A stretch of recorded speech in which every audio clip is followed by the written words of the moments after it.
Please consistent रहिए, क्योंकि बेटा अब सेकंड वीक चालू हो चुका है और इस वीक से यहां से सच बता रहा हूं, क्योंकि अब रास्ते बदल जाते हैं, बहुत सारे लोग कम पढ़ने वाले, जो कम हो जाने वाले लोगों का मैं बता दूं कि बेटा धीरे धीरे पत्ता कटना शुरू हो जाता है। यह हफ्ता डिसाइड कर देगा कि आप रेस में दौड़ना चाहते हैं या नहीं दौड़ना चाहते हैं। डन? अरे कोई दिक्कत नहीं, बहुत बढ़िया, 50 में 50 किया था।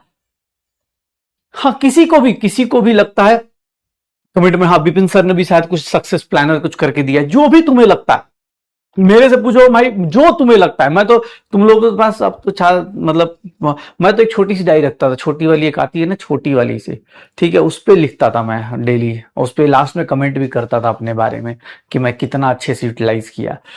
हाँ, कितना अच्छे से यूटिलाइज किया। कोई मेरे से बोल रहा था, कल मैं देख रहा था कुछ डाउट्स इंस्टाग्राम पे आए थे कि सर मैं 4 साढ़े 4 घंटे क्लास करने के बाद, मतलब 4 साढ़े 4 घंटे जो भी 9 बजे से लेकर 3 बजे तक क्लास करने के बाद सेल्फ स्टडी कितना करूं। भाई मैं एक सिंपल सा ट्रिक अभी बता दूं आपको, एक सिंपल सा तरीका, एक सिंपल सा रेशियो याद रखिएगा। अगर आप फिजिक्स और केमिस्ट्री की बात करेंगे तो फिजिक्स और केमिस्ट्री में एक तरीका याद रखिएगा। आप अगर क्लास 1.5 घंटा देख रहे हैं या 1 घंटा 45 मिनट देख रहे हैं या 2 घंटा देख रहे हैं, अगर फिजिक्स केमिस्ट्री की बात करें तो 2 घंटे की फिजिक्स की क्लास रिवाइज करने के लिए, अगर आपने क्लास में ही नोट्स बनाए हैं, क्लास प्रॉपरली अरेंज करिए, तो फिजिक्स की क्लास को रिवाइज करने में, 2 घंटे की क्लास को पहली बार रिवाइज करने में मैक्सिमम से मैक्सिमम 45 मिनट्स लगाना। मतलब जो क्वेश्चन सर ने क्लास में कराया उसको दोबारा अटेम्प्ट करके देख लेना, फॉर्मूलाज लिख के देख लेना, कॉन्सेप्ट्स रिवाइज कर लेना कि हाँ सर ने ये बात बोली। प्लीज बेटा ये तरीका बता रहा हूं, कुछ लोग हैं जो बेचारे कुछ जेन्युइनली डाउट्स हैं, वो पूछ रहे थे कि कैसे करूं मैं 2 घंटे की फिजिक्स की क्लास को। अगर आप क्लास में अच्छे से पढ़ रहे हैं, क्लास में मतलब फालतू की चीजें नहीं कर रहे, 2 घंटे की क्लास में आप 45 मिनट लगाओगे तो आपका पूरा फिजिक्स उस क्लास का पूरा रिवाइज जाएगा। अगले 1 घंटे आप प्लीज अपने ऊपर डीपीपी, केपीपी जो भी आप कर रहे हो, जिस टीचर को फॉलो कर रहे हैं, 1 घंटा उस पर लगाओ। 2 घंटे की अगर फिजिक्स क्लास है, 2 घंटे आपको देना ही पड़ेगा, प्लस लास्ट के 20-25 मिनट या आधा घंटा प्रीवियस टॉपिक्स को रिवाइज करने में लगाओ। तो फिजिक्स अगर 2 घंटे क्लास हो रही है तो 2 से ढाई घंटे आपको घर पे पढ़ना पड़ेगा भैया, कोई और ऑप्शन नहीं है। 2 से ढाई घंटे के अंदर 45 मिनट इंस्टेंट क्लास को रिवाइज करना, 1 घंटा में डीपीपी, केपीपी प्रैक्टिस जो भी करना, आधे घंटे भैया आप प्रीवियस टॉपिक्स के रिवाइज करना, क्वेश्चंस लगाना, नोट्स बनाना, जो भी कर सकते हो वो कर सकते हैं। ठीक है, तो ये फिजिक्स का हिसाब किताब मेरी तरफ से रिकमेंडेशन है। बाकी हो सकता है कोई बहुत स्लो पढ़ता हो तो बेटा आप अपने हिसाब से टाइम देख लेना। केमिस्ट्री में अगर 1 घंटा 45 मिनट की क्लास करते हो तो भैया इसको भी रिवाइज करने में मैक्सिमम 30 से 40 मिनट लगेंगे। 30 से 40 भी 1 घंटा 45 मिनट के बाद 2 घंटा, सवा 2 घंटा, ढाई घंटा रख के चलिए, तो 2.5 और 2.5 5 घंटा स्टडी आवर्स तो होने चाहिए।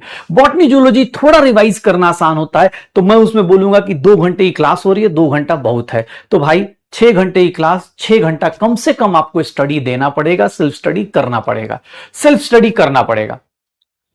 हाँ, बिना 6 घंटे के नहीं हो पाएगा भाई। तुम सोचो खाली लेक्चर देख ले, लेक्चर देखने से नहीं होता यार।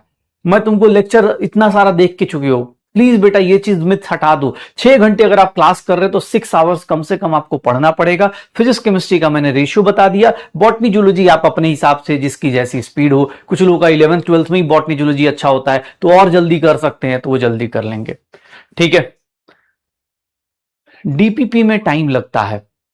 हाँ, ये एक बात बोली गई है, डीपीपी में टाइम लगता है। बेटा एक बात बता देता हूं, न्यूमेरिकल्स जब करते हो, ठीक है, न्यूमेरिकल्स जब करते हो तो देखो अभी जो चैप्टर्स चल रहे हैं, मान लो फिजिकल केमिस्ट्री है तो फिजिकल केमिस्ट्री के मतलब अगर 30 क्वेश्चन अगर मैं डीपी दे रहा हूं तो डीपी में 30 में से 28 क्वेश्चन होंगे जिसमें न्यूमेरिकल होगा, सॉल्व करना होगा। भाई प्लीज जिनको भी न्यूमेरिकल्स में टाइम लग रहा है, मैं तुमको बोल रहा हूं कैलकुलेशन में टाइम मत वेस्ट करना। अगर आपको 30 क्वेश्चन दे रहे तो भैया उसमें से 10 क्वेश्चन की कैलकुलेशन करना, खुद से हाथ से लिख के करना, और बाकी 20 क्वेश्चन कैलकुलेटर से भी लेके हेल्प कर सकते हो। इसमें बुरा मत मानना, ये मत सोचना अरे सर कैलकुलेटर प्रमोट कर रहे, एग्जाम में कैलकुलेटर नहीं मिलता।